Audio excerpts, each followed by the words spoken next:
ఉక్కు సంకల్పంతో ఏర్పాటు చేసిన మొట్టమొదటి సమావేశం మిర్యాలగూడ శాసనసభ నియోజకవర్గంలో పెడితే వేలాది మంది మీరు ఇక్కడికి వచ్చి తెలంగాణ రాష్ట్రం మొత్తం మున్సిపాలిటీల మీద కాంగ్రెస్ పార్టీ జెండాను ఎగరేస్తామని నిండు మనసుతో మీరు ఆశీర్వదించడానికి వచ్చినందుకు మీకందరికీ మనస్ఫూర్తిగా ధన్యవాదాలు, కృతజ్ఞతలు.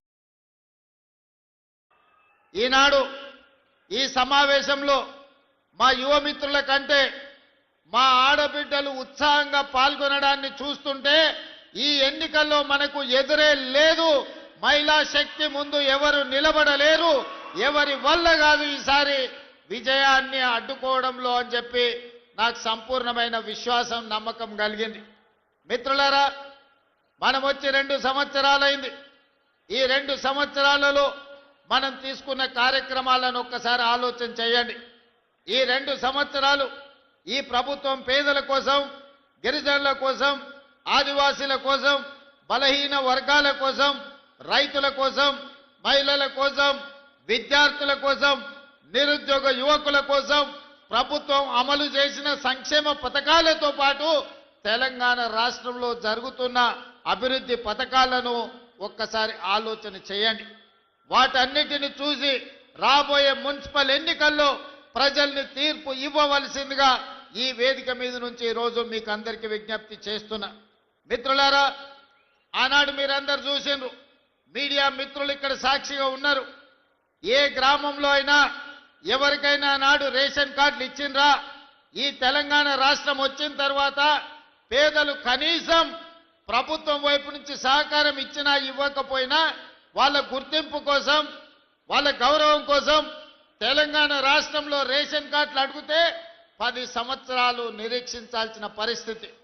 కానీ ప్రజాపాలన అధికారంలోకి వచ్చిన ఎంబడే మీ అభిమాన నాయకులు, మంత్రివర్గ సభ్యులు ఉత్తమ్ కుమార్ రెడ్డి గారు ప్రతిష్టాత్మకంగా తీసుకొని లక్షలాది మందికి ఈనాడు రేషన్ కార్డులు ఇవ్వడమే కాదు, 3,17,00,000 మందికి ఈ రోజు సన్న బియ్యం ప్రతి వ్యక్తికి 6 కిలోలు ఇవాళ సన్న బియ్యం ఇస్తున్నాడంటే ఈ రోజు పేదల పక్షాన మన ప్రభుత్వం ఏ విధంగా పనిచేస్తుందో ఆలోచన చేయండి. ఇవాళ మా అక్కలీడు ఉన్నారు, ఆలోచన చేయమని నేను అడుగుతున్నా. ఆనాడు మీకు రేషన్ షాపుల్లో వచ్చే దొడ్డు బియ్యం మిల్లర్లకు అమ్ముకోవడమో లేకపోతే బర్రెలకు దానా పెట్టడానికో పనికొచ్చింది తప్ప ఎన్నడన్నా బుక్కెడు బువ్వ ఆ దొడ్డు బియ్యంతో వండుకొని మీరు తిన్నరా? మీ సన్న పిల్లలకు ఎప్పుడైనా బుక్కెడు బువ్వ పెట్టినరా? ఇవాళ మన ప్రభుత్వం మనం అందిస్తున్న సన్న బియ్యం మనం తినడమే కాదు, ఇవాళ మన సంటి పిల్లలకు కడుపు నిండా ఈరోజు అన్నం తినిపిస్తున్నామంటే సన్న బియ్యం ఇవాళ పేదవాళ్లకు చేరినాయా లేదా ఒక్కసారి ఆలోచన చేయండి. అందుకే ఇవాళ వీటికొచ్చిన మా అక్కల్ని అడుగుతున్నా, సన్న బియ్యం ఎవరెవరికైతే వచ్చినాయో సన్న బియ్యం వండుకొని సంటి పిల్లలకి ఎవరైతే అన్నం తినిపిస్తుండ్రో వాళ్ళందరూ కూడా ఇవాళ కాంగ్రెస్ పార్టీకి ఓటు వేయాల్సిందిగా నేను కోరుకుంటున్నా. అదే కాదు, ఇవాళ సన్న బియ్యంతో పాటు ప్రతి ఇంటికి 200 యూనిట్లు ఉచితంగా విద్యుత్ ఇస్తున్నాం. 50 లక్షల కుటుంబాలకు ఇవాళ మీ ఇండ్లల్లో వెలుగే కాదు, మీ కళ్ళలో సంతోషం చూస్తున్నాం. వ్యవసాయానికి 24 గంటల ఉచిత విద్యుత్తే కాదు, ఈరోజు మీ గృహజ్యోతి పథకంలో మీ ఇండ్లల్లో ఉచిత కరెంట్ ఇస్తున్న మాట వాస్తవం కాదా? ఇవాళ మీరు ఒక్కసారి ఆలోచన చేయండి. అదేవిధంగా మిర్యాలగూడ అంటేనే దక్షిణాది దేశంలోనే, భారతదేశంలోనే కాదు ఆసియా ఖండంలోనే Miryalaguda rice bowl of Telangana, అత్యధికంగా వరి ఉత్పత్తి చేసే ప్రాంతం ఆసియా ఖండంలోనే ఉందంటే ఈ మిర్యాలగూడ ప్రాంతం కాదా? మీరు ఆలోచన చేయండి.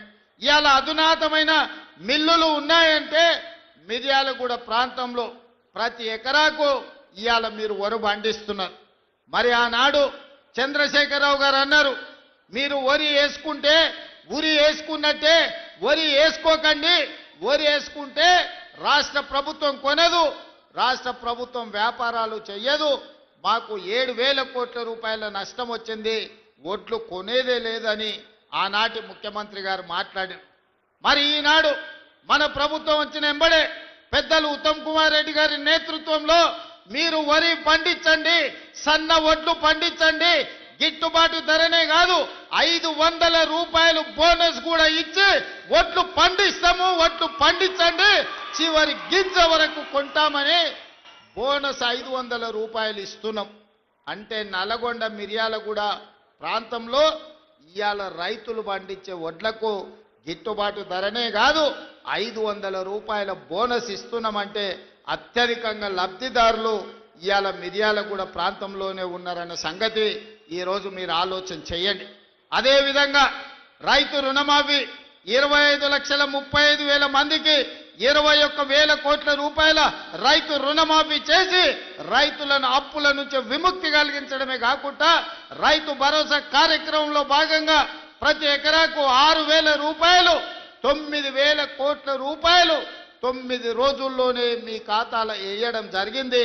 తొందరలోనే మళ్ళా 9,000 కోట్ల రూపాయలు రైతు భరోసా కార్యక్రమంలో భాగంగా మున్సిపల్ ఎన్నికలు ముగిసిన వెంటనే మీ ఖాతాలలో రైతు భరోసా నిధులు వేసే బాధ్యత రాష్ట్ర ప్రభుత్వం తీసుకుంటుంది. మొత్తానికి ఈ 2 ఏళ్లలో వ్యవసాయం కోసం రైతుల కోసం దాదాపుగా 1,10,000 కోట్ల రూపాయలు దేశంలోనే అత్యధికంగా ఖర్చు పెట్టిన రాష్ట్రం తెలంగాణ రాష్ట్రం. రైతు సంక్షేమం కోసం ఈ రోజు పథకాలను అమలు చేస్తున్న రాష్ట్రం తెలంగాణ రాష్ట్రం. అదేవిధంగా మా ఆడబిడ్డలు ఉన్నారు, మీరు ఆలోచన చేయండి. ప్రభుత్వం వచ్చిన ఎంబడే ఆర్టీసీ బస్సుల్లో మీకు ఉచిత ప్రయాణం ఇచ్చిన మాట వాస్తవం కాదా? ఇవాళ మా అక్కల్ని అడుగుతున్నా, మీ అమ్మగారింటికి పోయినా లేకపోతే అమ్మవారిని దర్శించుకోవాలన్నా లేకపోతే మేళ్ల చెరువులో దర్శనానికి ఇవాళ తిరునాళ్ళు రాబోతున్నాయి. మేళ్ల చెరువు తిరునాళ్ళు లక్ష్మీ నరసింహస్వామిని దర్శించుకోవాలన్నా భద్రాద్రి రాముణ్ణి దాన్ని కొలుచుకోవాలన్నా ఇవాళ ఆడబిడ్డలను ఎవరన్నా ఆర్టీసీలో 1 పైసా అడుగుతున్నారా? అక్క ఎవరైనా ఎక్కడైనా బస్సు ఎక్కితే 1 రూపాయి అయినా టికెట్ రూపంలో మిమ్మల్ని అడిగినా? మీరు ఒక్కసారి ఆలోచన చెయ్యండి. ఇవాళ కోట్లాది మంది ఆడబిడ్డలు ఎక్కడికి వెళ్ళినా, అమ్మగారింటికి వెళ్ళినా, అమ్మవారి ఆలయాన్ని దర్శించుకోవడానికి వెళ్ళిన రాష్ట్రం నలుమూలల ఇవాళ ఆడబిడ్డలకు ఆర్టీసీలో ఉచిత ప్రయాణం మన ప్రభుత్వం ఇచ్చిన మాట వాస్తవం కాదా? ఇవాళ మా ఆడబిడ్డలకు ఒకటే మాట చెప్తున్నా, ఆర్టీసీలో టికెట్ లేని ప్రయాణం చేసిన వాళ్ళందరూ కాంగ్రెస్ పార్టీకి ఓటేస్తే బీజేపీకి బీఆర్ఎస్కి డిపాజిట్లు కూడా రావు. ఇవాళ కాంగ్రెస్ వాళ్ళకే కాదు బీఆర్ఎస్ వాళ్ళకు మిర్యాలగూడ మున్సిపాలిటీలో పోటీ చేస్తున్న బీఆర్ఎస్ బీఫామ్ మీద పోటీ చేసిన ఆడబిడ్డలకు కూడా మనం ఆర్టీసీలో ఉచితంగా బస్సు ప్రయాణం ఇచ్చినాం. మీరు బీఆర్ఎస్ పార్టీ వాళ్ళు కాబట్టి మీకు బస్సులో ప్రయాణం ఇయ్యలేదని ఎప్పుడు మనం మాట్లాడలే. గతంలో వాళ్ళు ఉన్నప్పుడు బీఆర్ఎస్లు ఉన్నోనికే సంక్షేమ పథకాలు ఇస్తామన్నారు. ఇవాళ ఏ పార్టీలైనా ఉండని బీఆర్ఎస్ నాయకుల ఇండ్లకు 200 యూనిట్లు ఉచిత కరెంట్ ఇవ్వలేదా? ఇవాళ బీఆర్ఎస్ నాయకులకు రేషన్ కార్డులు ఉత్తమ్ కుమార్ రెడ్డి గారు ఇవ్వలేదా? ఇవాళ బీఆర్ఎస్ నాయకులకు సన్న బియ్యం వాళ్ళ ఇంటికి ఇస్తలేమా? ఇవాళ బీఆర్ఎస్ మహిళలకు ఆడబిడ్డలకు ఆర్టీసీలో ఉచిత బస్సు ప్రయాణం మనం ఇస్తలేమా? ఇవాళ మనం వివక్ష ఎక్కడ చూపియలే. సంక్షేమం అంటే రాష్ట్రంలో ఉండే 4 కోట్ల ప్రజలకు అందుబాటులోకి తేవాలని ఇవాళ ప్రతి సంక్షేమ పథకాన్ని ఆడబిడ్డలకు తెలంగాణ బలహీన వర్గాలకి ఇవాళ అందుబాటులో ఇచ్చినాం. ఇవాళ ప్రారంభించుకున్న యంగ్ ఇండియా ఇంటిగ్రేటెడ్ స్కూల్లో కాంగ్రెస్ పార్టీ కార్యకర్తల పిల్లలే కాదు బీఆర్ఎస్ నాయకుల పిల్లలు కూడా చదువుకోవడానికి 200 కోట్ల రూపాయలతోని ఇవాళ యంగ్ ఇండియా ఇంటిగ్రేటెడ్ స్కూల్ పెట్టుకున్నాం. 100 నియోజకవర్గాలలో 100 యంగ్ ఇండియా ఇంటిగ్రేటెడ్ స్కూల్ కడుతున్నామంటే బడుగు బలైన వర్గాల బిడ్డలు, దళితులు, ఆదివాసీలు, లంబాడ సోదరులు చదువుకోవడానికి 20,000 కోట్ల రూపాయలతోని 100 పాఠశాలల్ని ఇవాళ తెలంగాణ రాష్ట్రంలో మనం నిర్మిస్తున్నాం. ఇవన్నీ ఎందుకు మిత్రులారా? ఇందిరమ్మ ఇండ్లు ఇంతకుముందే లక్ష్మారెడ్డి అన్నాడు, అన్నా 3,500 ఇచ్చారు, అవి సరిపోతలేవు, మా మిర్యాలగూడకి ఇంకా కావాలి, నువ్వు ఇయ్యాలని. ఆనాడు రాజశేఖర రెడ్డి గారు ఉన్నప్పుడు ఇందిరమ్మ ఇండ్లు తెలంగాణ రాష్ట్రంలో 25 లక్షల ఇండ్లు కట్టించినాం. డబుల్ బెడ్రూమ్ ఇల్లు ఇస్తా అన్నాడు. మీరు అల్లుడు తేడ వండుకుంటాడు, కొడుకు కోడలు ఉంటే యాడుంటారు, కోడి పిల్ల కుక్క పిల్ల ఉంటే యాడ కట్టేసుకుంటారని కేసీఆర్ మనకు ఊరిచ్చిండు కానీ ఆయన 1000 ఎకరాలలో ఫామ్ హౌస్ కట్టుకున్నాడు. పంజగుట్ట చౌరస్తాలో 10 ఎకరాలలో 2000 కోట్లతోని గడి నిర్మించుకున్నాడు. కానీ మనకెవరికైనా ఒక డబుల్ బెడ్రూమ్ ఇల్లన్న ఇచ్చిండా? 10 ఏళ్ళు ముఖ్యమంత్రిగా ఉండి ఏ పేదవాడికి ఇయ్యలే. సంవత్సరానికి 2 లక్షల ఇల్లు కట్టుంటే కూడా 10 ఏళ్లలో 20 లక్షల డబుల్ బెడ్రూమ్ ఇల్లు కట్టే అవకాశం ఉండే. కానీ ఏ పేదవాడికి ఇల్లు కట్టాలన్న ఆలోచన ఆనాడు బీఆర్ఎస్ చేయలే. కానీ మన ప్రభుత్వం అధికారంలోకి వచ్చిన వెంబడే నియోజకవర్గానికి 3500 ఇండ్ల ప్రకారం 4,50,000 ఇండ్లు 22,500 కోట్ల రూపాయలతోటి ఇవాళ పేదోళ్ళకి ఇచ్చినాం. ప్రతి వారం మీ ఇంటి పన్నులు ఎట్లయితున్నాయో అట్లా మీ ఖాతాల నగదు పడుతుంది. దళారులు లేరు, లేకపోతే దగా లేదు. ఎవడు పేదవాడు ఉంటే వాళ్ళకి ఇందిరమ్మ ఇల్లు ఇచ్చి ఇల్లు వచ్చిన వాళ్లకు 5 లక్షల రూపాయలు ఇవాళ ఉచితంగా మనం ఇస్తున్నాం. ఇవాళ పేదలు ఇండ్లు కట్టుకుంటారు. అందుకే లక్ష్మారెడ్డి ఇంకో 3,000 కావాలి మాకు మా మిర్యాలగూడానికి అని అడుగుతున్నాడు. ఒక లక్ష్మారెడ్డి కాదు, ఏడికెళ్ళినా ఎమ్మెల్యేలు ఒకటే మాట అంటారు, అన్నా ఏమన్నా ఇచ్చినా ఇవ్వకపోయినా సరే, మాకు ఛాయ్ మంచినీళ్ళు వచ్చినప్పుడు ఇచ్చినా ఇవ్వకపోయినా సరే, కానీ మాకు ఒక 3-4 వేల ఇందిరమ్మ ఇల్లు మా నియోజకవర్గానికి ఇవ్వండి, పేదోళ్ళ ఆత్మగౌరవం పెరుగుతుందని అడుగుతారు. అందుకే మిర్యాలగూడ వేదిక మీద నుంచి చెప్తున్నా, ఏప్రిల్లో నూతన బడ్జెట్లో మళ్ళీ లక్షలాది ఇండ్లు తెలంగాణ రాష్ట్రంలో పేదలకు ఇచ్చి పేదల ఆత్మగౌరవం పెంచే బాధ్యత ఇవాళ కాంగ్రెస్ పార్టీ తీసుకుంటుంది. సాగునీటి ప్రాజెక్టుల గురించి, లిఫ్టుల గురించి ఉత్తమ్ కుమార్ రెడ్డి గారు చెప్పారు. ఇవాళ మీరు ఆలోచన చేయండి. ఇవాళ ఈ నల్గొండ జిల్లా ఫ్లోరైడ్ ప్రాంతం కాళ్ళు వంకర, కన్ను వంకర, నడుము వంకరతోని కన్న పిల్లల్ని మంచాల గట్టేసి తల్లిదండ్రుల కూలీ పనులకు పోయే పరిస్థితి. ఏ రోజు కూడా ఈ సమస్యకు పరిష్కారం దొరకలే. కానీ ఇవాళ ఈ నల్గొండ జిల్లాలో కట్టిన నాగార్జున సాగర్ అయినా, లేకపోతే నల్గొండ జిల్లాలో వెల్లంపల్లి ప్రాజెక్ట్ అయినా, ఏ ప్రాజెక్ట్ అయినా, ధర్మారెడ్డి కాలువ అయినా, పిలాయపల్లి కాలువ అయినా, ఏఎంఆర్ ఎస్ఎల్బిసి అయినా కాంగ్రెస్ పార్టీ కట్టినవే కదా. ఆనాడు వెంకటరెడ్డి గారు కొట్లాడి తెచ్చిన ఎస్ఎల్బిసి 30 కిలోమీటర్లు ఉమ్మడి రాష్ట్రంలో టన్నెల్ దొవ్వుతే 10 కిలోమీటర్లు, సంవత్సరానికి 1 కిలోమీటర్ దొవ్వుంటే కూడా ఎస్ఎల్బిసి పూర్తి అయ్యుండేది. 3,60,000 ఎకరాలకు గ్రావిటీ ద్వారా నీళ్లు వచ్చేది. ప్రతి సంవత్సరం 500-600 కోట్ల రూపాయలు లిఫ్టుల కరెంటులకు పైసలు మిగిలేది. కానీ నల్లగొండ జిల్లా మీద కోపంతోని, కసితోని, కడుపులో విషం పెట్టుకొని ఎస్ఎల్బిసిని పడావు పెడితే ఈ రోజు విషపు నీళ్లు నల్గొండ జిల్లా ప్రజలు తాగాల్సిన పరిస్థితి. దీనికి కారణం బీఆర్ఎస్ నాయకులు కాదా అని నేను అడుగుతున్నా. అందుకే అధికారంలోకి వచ్చినెంబడే ఎంకన్నా నీ కళ, నువ్వు ఆనాడు రాజశేఖర రెడ్డి గారితో కొట్లాడి తెచ్చిన ఎస్ఎల్బిసిని 2 ఏళ్లలో పూర్తి చేద్దాం, పనులు మొదలు పెట్టని చెప్పి ఉత్తమ్ కుమార్ రెడ్డి గారిని, వెంకటరెడ్డి గారిని, నల్గొండ జిల్లా నాయకులతో మాట్లాడి ఎస్ఎల్బిసి టన్నెల్ పూర్తి చేయడానికి ముందుకెళ్ళాం. అనుకోని ప్రమాదం జరిగింది. 10 ఏళ్ళు పని ఆగిపోవడంతో పనులు చేస్తుంటే ప్రమాదం జరిగి 8 మంది చచ్చిపోయారు. ఏడైనా ఒక మనిషి చచ్చిపోతే ఇంత బాధపడతాం, ఇన్ని కన్నీళ్లు పెట్టుకుంటాం, ఆ కుటుంబాన్ని ఆదుకోవడానికి ప్రయత్నం చేస్తాం. అంతెందుకు, ఒక కాకి చచ్చిపోతే 10 కాకులు దాన్ని చుట్టూతో చేరి సానుభూతి తెలుపుతాయి.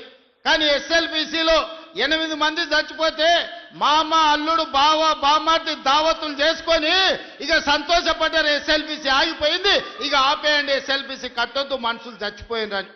ఇంత దుర్మార్గం ఉంటుందా? ఇంత కడుపులో విషం పెట్టుకున్నోడు ఇవాళ నల్గొండ జిల్లాలో మున్సిపల్ కార్పొరేటర్లను, కౌన్సిలర్లను గెలిపించమని ఎట్లా అడుగుతాడు? నల్గొండ మీద విషం జిమ్ముతున్న బీఆర్ఎస్ వాళ్ళకు, ఎస్ఎల్బిసి కట్టనోడికి, రేషన్ కార్డు ఇవ్వనోడికి, సన్న బియ్యం పంచనోడికి, ఆడబిడ్డలకు ఆర్టీసీలో ఉచిత ప్రయాణం ఇవ్వనోడికి ఇవాళ మిమ్మల్ని ఓటు అడిగే హక్కు ఉందా? మీరు ఒక్కసారి ఆలోచన చెయ్యండి. సిగ్గు లేకుండా వాళ్ళు వచ్చినా, గంగిరెద్దులోలాక ఇంటి ముందుకు వచ్చినా కర్రు కాల్చి వాత పెట్టండి, సలాకి ఎర్రగా కాల్చి ఈపుల వాతలు పెట్టుర్రి. ఏమన్నా తెస్తే తీసుకోండి, ఏమన్నా ఇచ్చినా తీసుకోండి, కీసలలో లాగులాలు ఏమన్నా ఉంటే అది కూడా తీసుకోండి. మందిని ముంచిన సొమ్ము మస్తుగా ఉన్నది వాళ్ళ దగ్గర. ఒకనొక్కడు ఎకరాలలో ఫామ్ హౌజులు కట్టారు, పెద్ద పెద్ద బెంచ్ కార్లు కొన్నారు, గంజికి గతి లేని వాళ్ళు కూడా. అవన్నీ మనల్ని ముంచిన సొమ్మే, మందిని ముంచిన సొమ్మే. టీఆర్ఎస్ వాడు వచ్చి ఏమి ఇచ్చినా తీసుకోండి, చెయ్యాల్సిన లగ్గం చెయ్యండి. మన అసెంబ్లీ ఎన్నికల్లో ఎట్లయితే మిర్యాలగూడల 40-50 వేలతోని లక్ష్మారెడ్డిని గెలిపించారో, పార్లమెంట్ ఎన్నికల్లో రఘ్వీర్కి 5,60,000 ఓట్ల మెజారిటీ ఎట్లిచ్చిండ్రో, ఇవాళ అదే విధంగా నల్గొండ జిల్లా ప్రజలు కాంగ్రెస్ పార్టీకి అండగా నిలబడండి. ఇవాళ మిత్రులారా, మనం అధికారంలోకి వచ్చిన ఈ 2 ఏళ్లలో 70,000 ప్రభుత్వ ఉద్యోగాలు ఇచ్చినాం, రైతు రుణమాఫీ చేసినాం, రైతు భరోసా కార్యక్రమాన్ని అమలు చేసినాం, 4.5 లక్షల పేదోళ్ళకి ఇందిరమ్మ ఇండ్లు ఇచ్చినాం. ఇవాళ ఆడబిడ్డలకు ఆర్టీసీలో బస్సే కాదు 1000 బస్సులు కొనిపించి, బస్సులో ఉచితమే కాదు 1000 బస్సులకు యజమానులను ఇవాళ ఆడబిడ్డల్ని చేసినాం. ఇవాళ స్వయం సహాయక సంఘాలకు పెట్రోల్ బంకులు నడుపుకోవడానికి ఇవాళ ప్రతి జిల్లాల పెట్రోల్ బంకులు ఇచ్చి 27,000 కోట్ల రూపాయలు సున్నా వడ్డీకి ఇవాళ ఆడబిడ్డలకు నగదు బ్యాంకులతో ఇప్పించినాం. ఇవన్నీ కూడా ఎలా సాధ్యమైనాయి అంటే ఇందిరమ్మ రాజ్యంలో పేదల పరిపాలన వచ్చినందుకే సాధ్యమైంది. ఇవాళ అన్ని మనమే ఉన్నాం, సర్పంచులు మనోళ్ళే ఉండ్రు, ఎమ్మెల్యేలు మనోళ్ళే ఉండ్రు, ఎమ్మెల్సీలు మనోళ్ళే ఉండ్రు, మంత్రులు మనమే ఉన్నాం, ప్రభుత్వం మనమే ఉన్నది. మరి ఏనైనా మన కాలనీలలో ఎవడన్నా అప్పి తప్పి బీఆర్ఎస్ వాడు కౌన్సిలరు కార్పొరేటర్ అయితే ఇక వాడు మనకేమన్నా పని చేస్తాడా ఒకసారి ఆలోచన చేయండి. 10 ఏళ్ళు వాళ్ళే ఉన్నారు, 10 ఏళ్ళు పరిపాలన చేసిరు, మొత్తం తెలంగాణను దోసుకున్నారు, 1000 కోట్ల రూపాయలు సంపాదించుకున్నారు. ఆస్తులు సంపాదించుకుంటే పర్వాలేదు, 7 అంతస్తుల మేడలు కట్టుకుంటే పర్వాలేదు, కానీ పెళ్ళా మొగుడు ఫోన్లలో మాట్లాడుకుంటే కూడా ఫోన్లు విన్నారా? ఇంత సిగ్గు తప్పినోడు ఎవడన్నా ఉంటాడా? వాళ్ళ బతుకు చెడా. పెళ్ళా మొగుడు మాట్లాడుకుంటే కూడా జోలి ఇంట ఆడా ఎవడన్నా? జడ్జిలను వదలలే, జర్నలిస్టులను వదలలే, ప్రతిపక్ష నాయకులను వదలలే, పెళ్ళా మొగుడు జోలి వదలలే, సినిమా తారాలు మాట్లాడుకుంటుంటే వాళ్ళను కూడా వదలలే. ఎవడు ఏది మాట్లాడుకున్నా వాని ఫోన్లలో ఏం మాట్లాడుకుంటుండో వీడికి ఎందుకయా? ఈడేమన్నా మనిషేనా? అసలు మానవ జన్మ ఎత్తడానికి అర్హత ఉందా? మంది ఫోన్లు తినేటోడు అసలు మనిషా? అన్నం తినేటోడు ఎవడన్నా పెళ్ళ మొగుడు మాట్లాడుకునేది వింటారా? అట్లాంటి సన్నాసులకు మన పోలీసు వాళ్ళు నోటీస్ ఇచ్చారు. మా జాతిపితకు నోటీస్ ఇస్తారని. ఎవరికిరా నువ్వు జాతిపితవు? ఎవడు నీ జాతి? వినోదరావు నీ జాత? ఎర్రబల్లి దయాకరావు నీ జాత? కుక్కడపల్లి కృష్ణారావు గారు నీ జాత? లేకపోతే తన్నీరు హరీష్ రావు గారు నీ జాత? నీ జాతికి పిత ఉండొచ్చు, మాకు మా నల్గొండకో లేకపోతే మా పాలమూరుకు నీ జాతితో ఏం పని? నీ జాతి ఏంది? నీ నీతేంది? నీలాంటోడు జాతి పితయి పెళ్ళ మొగుడు జోలి పెట్టుకుంటే కూడా ఫోన్ లేనే సన్నాసి నువ్వు జాతి పితవంటే ఎవడన్నా ఉంటే ఆత్మహత్య చేసుకుంటాడు, బాయిలో దుంకి చచ్చిపోతారు. సిగ్గుతోని తల వంచుకోవాలి. ఇట్లాంటి ఘోరమైన క్రూరమైన నేరాలు చేస్తే పోలీసు వాళ్ళు పట్టుకొచ్చినట్టు వానికి ముఖానికి ముసుగు తొడిగి కండ్ల కాడికి ఇట్లా పొక్కలు పెట్టి పట్టుకొస్తారు. ఆయన ముఖం మందికి చూపియొద్దాడు. మన పోలీసు వాళ్ళు పిలిచినప్పుడు హరీష్ రావును కేటీఆర్ని అందరినీ ముఖానికి ముసుగు తొడిగి పట్టుకొచ్చేది ఉండే, లేకపోతే ముఖానికి మసి ఊసి పట్టుకొచ్చి పోలీసుల ముందర పెట్టేది ఉండే. పోలీసు వాళ్ళు మంచోళ్ళు కాబట్టి ఏమనలేదు. మా జాతిపితకు నోటీస్ ఇస్తావా? మా జాతిపితకు నోటీస్ ఇస్తే తెలంగాణ సమాజానికి అంత ఇచ్చినట్టే అంటాడు. అట్లనే అనుకుందాం. ఒకవేళ మీకు నోటీస్ ఇస్తే తెలంగాణ సమాజానికి ఇచ్చినట్టే అంటున్నావు కదా, మరి నీ జన్వాడలో ఉన్న ఫామ్ హౌస్ మా తెలంగాణ ప్రజలదా? నీకు నోటీస్ ఇస్తే మరి తెలంగాణ అందరికి ఇచ్చినట్టయితే నీకున్న ఎర్రవల్లి ఫామ్ హౌస్ తెలంగాణ సమాజం అందరికి ఇస్తావా? జన్వాడలో నీకున్న ఫామ్ హౌస్ అందరికి ఇస్తావా? మొయినాబాద్లో హరీష్ రావుకున్న ఫామ్ హౌస్లో అందరినీ రాణిస్తావా? మీ టీవీలు మీ పేపర్లు మాకు ఇస్తావా? 1000 కోట్ల రూపాయలు తెలంగాణను కొల్లగొట్టిన దాంట్లో తెలంగాణ నిరుద్యోగులకు ఏమని ఇస్తావా? ఎమ్మెల్యేలు, ఎమ్మెల్సీలు, రాజ్యసభలు, లోక్సభలు, మంత్రులు, ముఖ్యమంత్రి అన్ని మీరే తీసుకున్నావు. తెలంగాణ సమాజానికి ఇచ్చినవా? ఒక్క శ్రీకాంతాచారి తెలంగాణ కోసం ప్రాణత్యాగం చేస్తే శంకరమ్మ ఎక్కడుందో కూడా తెలియదు వాళ్ళ తల్లికి. కనీసం మొట్టమొదట తెలంగాణ కోసం ప్రాణత్యాగం చేసుకున్న శ్రీకాంతాచారి తల్లి కూడా చిన్న బాధ్యత ఇవ్వకపోతివే. జాతిపిత అంటే ఎవరయ్యా అంటే తెలంగాణ కోసం సర్వం త్యాగం చేసిన ప్రొఫెసర్ జయశంకర్ జాతిపిత అవుతాడు. లేకపోతే ఆంధ్రప్రదేశ్లో పార్టీ చచ్చిపోయినా, తెలంగాణలో అధికారం కోల్పోయినా, కేంద్రంలో ప్రభుత్వం పోయినా పర్వాలేదు అని తెలంగాణ రాష్ట్రం ఇచ్చిన సోనియమ్మ తెలంగాణ తల్లి అయితే తప్ప నీలాంటి దోపిడీదారుడు దొంగ లుచ్చ నువ్వెట్లా జాతిపితమవుతావని నేను అడగదలుచుకున్న మిర్యాలగూడ నుంచి. సిగ్గులేని మాటలు మాట్లాడతారు. ఇవాళ చేసిన తప్పులకు తల వంచుకొని ముక్కు నేలకు రాయాలి. తెలంగాణ సమాజం ముందల తెలంగాణ సమాజాన్ని క్షమాపణ అడగాలే తప్ప ఇవాళ ఇంకా సిగ్గులేని మాటలు మాట్లాడుకుంటా బీఆర్ఎస్ వాళ్ళు తిరుగుతారు. ఇక ఈడ కూడా మీ దగ్గర ఒక ఆయన ఉన్నాడు, నక్క చిత్తుల భాస్కర్ రావు అని. ఎవడయా భాస్కర్ రావు? ఎవడు? జానారెడ్డి చెప్పులు మోసినోడు కాదా? జానారెడ్డి ఇంట్లో నీళ్ళ సీసాలు మోసినోడు కాదా? జానారెడ్డి నమ్మి కన్న కొడుకు ఇయ్యకుండా నల్ల నక్క చిత్తుల భాస్కర్ రావు టికెట్ ఇస్తే కాంగ్రెస్ పార్టీ కార్యకర్తలు మీ రక్తాన్ని చెమటగా మార్చి మీరు భుజాల మీద మోసి మిర్యాలకు కూడా ఎమ్మెల్యేని చేస్తే మీ ఆత్మ గౌరవాన్ని తీసుకెళ్లి ఎర్రవల్లి ఫామ్ హౌస్లో కేసీఆర్ కాళ్ళకాడ తాకట్టు పెట్టినోడు ఇవాళ మళ్ళా మీ దగ్గరకు వస్తున్నాడు. గాయన మనకు నాయకుడు. ఒక్కసారి ఆలోచన చెయ్యండి. ఇవాళ ఈ నక్క చిత్తుల భాస్కర్ రావు ఇవాళ మనోళ్ళు నామినేషన్లు వేస్తే బెదిరిస్తుండంట మీరు వాపసు తీసుకోవాలని. చింతపండు అవుతుంది భాస్కర్ రావు, నువ్వు అనుకుంటున్నామేమో. ఈ వేదిక మీద ఉన్న మేము ఎవరం జానారెడ్డి లాగా పెద్ద మనసు ఉన్నోళ్ళం కాదు. చింతపండు అవుతుంది నువ్వు అనుకుంటున్నావో. నీ తెలివితేటలన్నీ కట్టిపెట్టు, పోతావు మళ్ళా ఖమ్మం ఇట్లకెళ్ళ కూడా ఉండవు. నువ్వేదో తెలివితేటలు అనుకొని ఇక్కడ ఉన్నోళ్ళని బెదిరిస్తా. నాకు జానారెడ్డి సార్ తెలుసు, నాకు రఘువీరెడ్డి సార్ తెలుసు, లేకపోతే నాకు సుఖేందర్ రెడ్డి సార్ తెలుసు, ఈపులు వలిగేటప్పుడు అడ్డం వస్తారు అనుకుంటున్నామేమో. ఎవరు అడ్డం రారు. వాళ్ళందరూ నాకు చెప్పారు పలగాల్సిందే చింతపండు కావాల్సిందే భాస్కర్ రావు కానీ. వాళ్ళందరిని అడిగినా ఏం సంగతి అని. ఇక ఏం లేదు, చింతపండు కావాల్సిందే, చింతపండు చేయని చెప్పారు. అందుకే కాంగ్రెస్ పార్టీ కార్యకర్తలకు నేను చెప్పదలుచుకున్నా, ఎవరు భయపడాల్సిన పని లేదు.